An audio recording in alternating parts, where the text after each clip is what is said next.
Victorian England once cultivated this plant in massive quantities. Grand estates grew it by the acre. Common households kept dedicated beds. Then it vanished. Modern agriculture erased it from memory. Yet sea kale outperforms nearly every trendy superfood on the market today. A single plant produces edible harvests for 2 decades. No replanting required. Its vitamin C content surpasses oranges by significant margins. Mineral density exceeds broccoli and asparagus combined. But here lies the twisted irony. This perennial powerhouse grows on the poorest soils imaginable: rocky beaches, salt-sprayed cliffs, abandoned coastal zones where conventional crops fail completely. Ancient coastal communities understood its value. They harvested it wild for thousands of years. European archaeological sites reveal sea kale remains dating back millennia. Nature designed the perfect survival crop. Then industrial farming buried the knowledge. Numbers reveal a stunning pattern. Fresh sea kale shoots contain 120–150 milligrams of vitamin C per 100 grams. Oranges average 53 milligrams.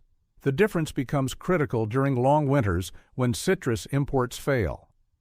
Victorian physicians prescribed sea kale for scurvy prevention. Historical records document its effectiveness. But the nutritional advantage extends far beyond vitamin C. Sea kale concentrates minerals from coastal soils through its massive taproot system. Calcium, magnesium, potassium, iron accumulate in edible shoots. Analysis shows mineral content 40–60% higher than conventional brassicas. Antioxidant compounds include glucosinolates similar to broccoli, but in different ratios. Research suggests unique anti-inflammatory properties. Yet modern nutritionists rarely mention this plant. The knowledge exists only in forgotten agricultural texts. Victorian gardening manuals detail cultivation methods that commercial growers now ignore. Nature offers superior nutrition freely. Perennial vegetables challenge industrial agriculture's foundation. Annual replanting generates equipment sales, seed purchases, chemical applications. A plant that produces for 20 years disrupts the profit model. Sea kale establishes a crown that expands yearly. Third-year plants begin heavy production. By year 5, a single crown yields multiple pounds of shoots per season. This continues for 15 to 20 years without decline. Compare this to annual vegetables requiring yearly soil disruption, seed costs, transplant labor. The mathematics favor perennials overwhelmingly. But here lies nature's requirement. Sea kale demands deep, well-drained soil for taproot development. Sandy, rocky substrates work perfectly.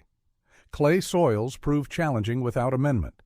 Once established, the taproot reaches depths of 3 feet or more. This anchoring system enables drought tolerance that annual crops cannot match. Coastal gardens demonstrate this repeatedly. Sea kale thrives where lettuce withers. Victorian gardeners perfected forcing techniques that remain unmatched. The goal was pale, tender shoots with delicate flavor. Dark, sweet, nutty notes emerge from properly blanched growth. The method involves covering crowns in late winter. Traditional approaches use terracotta forcing pots. Inverted buckets work equally well. Darkness triggers etiolation. Shoots grow rapidly seeking light. Chlorophyll never develops. Texture remains tender instead of fibrous. Timing proves critical. Force too early and shoots emerge weak. Wait too long and bitterness increases. Experienced growers monitor soil temperature. When ground reaches 40–45 degrees Fahrenheit, covering begins. Harvest occurs 4 to 6 weeks later. Shoots reach 8 to 12 inches before cutting. This window produces premium quality. Historical records indicate wealthy households paid premium prices for perfectly forced sea kale. London markets commanded higher prices than asparagus. The skill was considered an art form. Modern gardeners abandon these techniques entirely. Evolution shaped sea kale for extreme conditions. Natural habitat includes storm-battered coastlines where salt spray occurs regularly. Root systems evolved mechanisms to exclude or tolerate sodium chloride. This adaptation creates opportunities inland gardeners overlook. Sea kale handles road salt runoff that kills conventional vegetables. Urban gardens near treated streets become productive zones instead of dead spaces.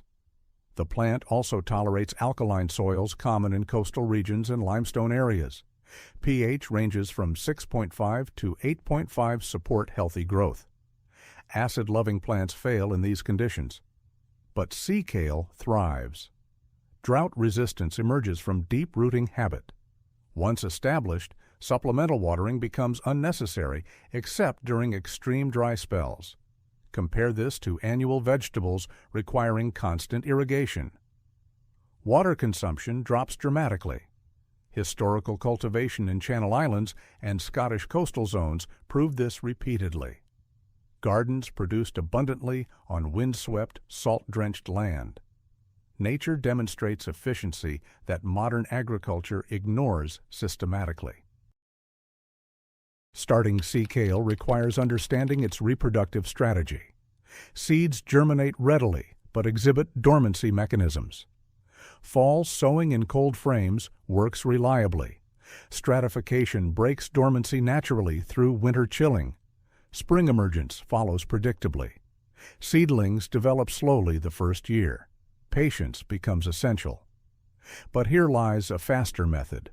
Root cuttings from mature plants produce harvestable crowns in 2 years instead of 3. The technique involves selecting pencil-thick roots during dormancy. Cut sections 4 to 6 inches long. Plant vertically with top end barely covered. Orientation matters critically. Inverted cuttings fail completely. Mark the top clearly during cutting. Established crowns also divide successfully. Dig plants during dormancy. Split crowns with sharp spades, ensuring each section contains growth buds. Replant immediately at original depth. Division rejuvenates old plants while propagating new ones. Victorian gardeners maintained productive beds indefinitely through systematic division every 5 to 7 years. One must ask why such a productive plant disappeared. The answer reveals agricultural industry priorities. Sea kale requires minimal inputs after establishment, no annual seed purchases, no chemical fertilizers needed on appropriate soils, no irrigation systems required after year 2.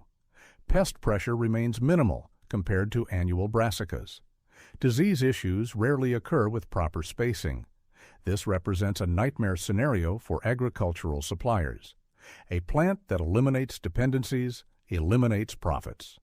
Victorian seed catalogs listed dozens of sea kale varieties. Breeding programs developed improved strains. By 1950, commercial availability had collapsed. Modern seed companies offer perhaps 2 or 3 varieties, if any. Heirloom seed exchanges preserve what remains. The pattern repeats with numerous perennial vegetables. Asparagus survives because wealthy consumers demand it. Rhubarb persists through cultural tradition. Sea kale offers superior nutrition and easier cultivation than both.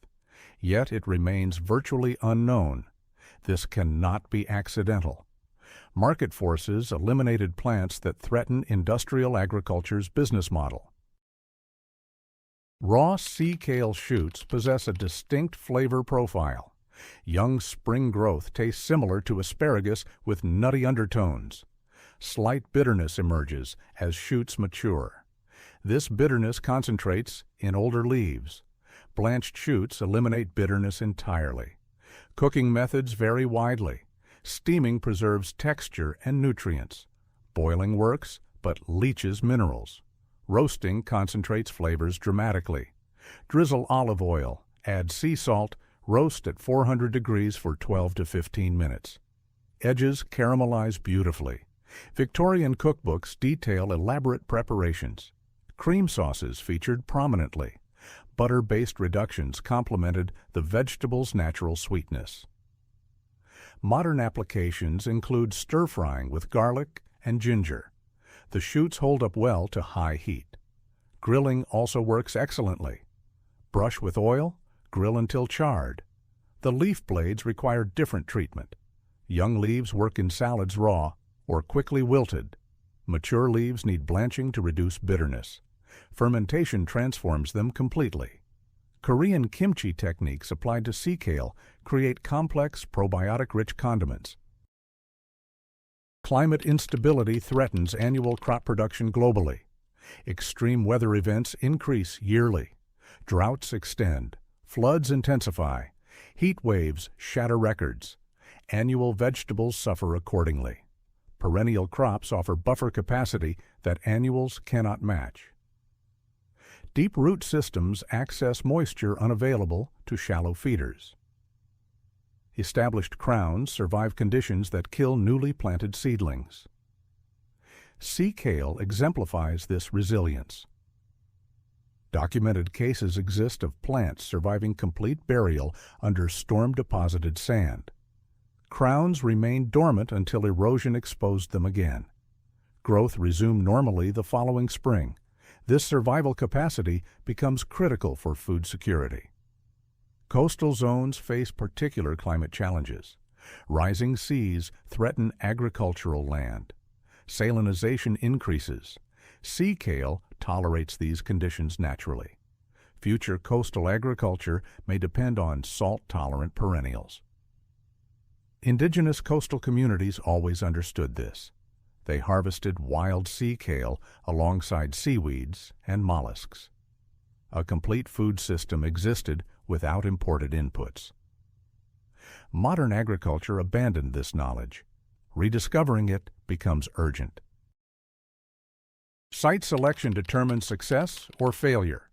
Sea kale demands full sun exposure.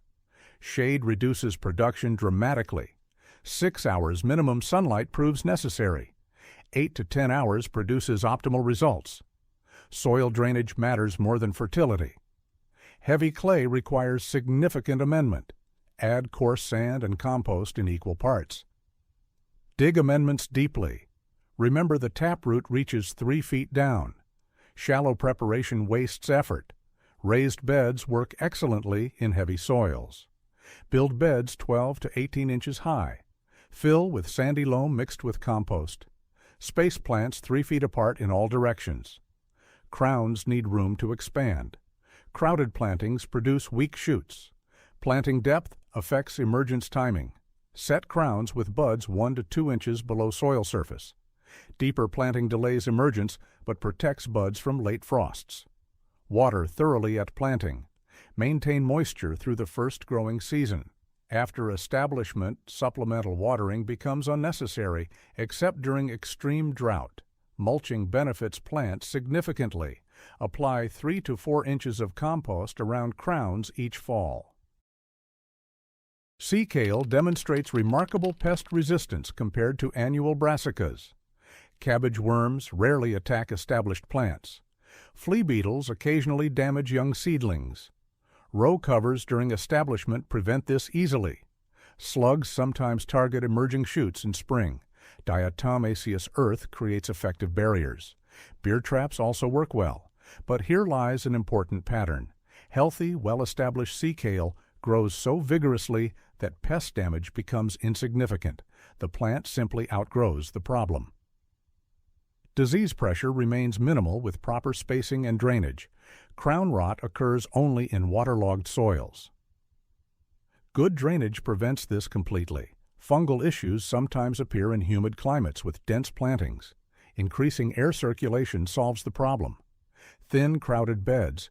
Remove oldest leaves periodically. Wild coastal populations never experience disease outbreaks. Nature maintains balance through genetic diversity and proper spacing. Gardens that mimic these conditions succeed automatically. The requirement is observation and adjustment. Chemical interventions prove unnecessary and counterproductive. The path forward requires choosing between industrial dependencies and natural abundance. Sea kale represents one example among hundreds of forgotten perennial crops. Each offers unique advantages. Each was systematically marginalized by commercial agriculture. Rediscovering these plants builds food security independent of supply chains. A garden containing 20 sea kale plants produces hundreds of pounds of superior nutrition over 2 decades. Initial effort establishes permanent production. Compare this to annual gardening's endless cycle of planting, weeding, watering, replanting. The mathematics favor perennials overwhelmingly. Victorian gardeners understood this deeply. Modern gardeners are relearning what was deliberately buried. Nature offers abundance freely. The only requirement is recognizing value that markets deny. Subscribe to uncover more forgotten crops that outperform modern alternatives.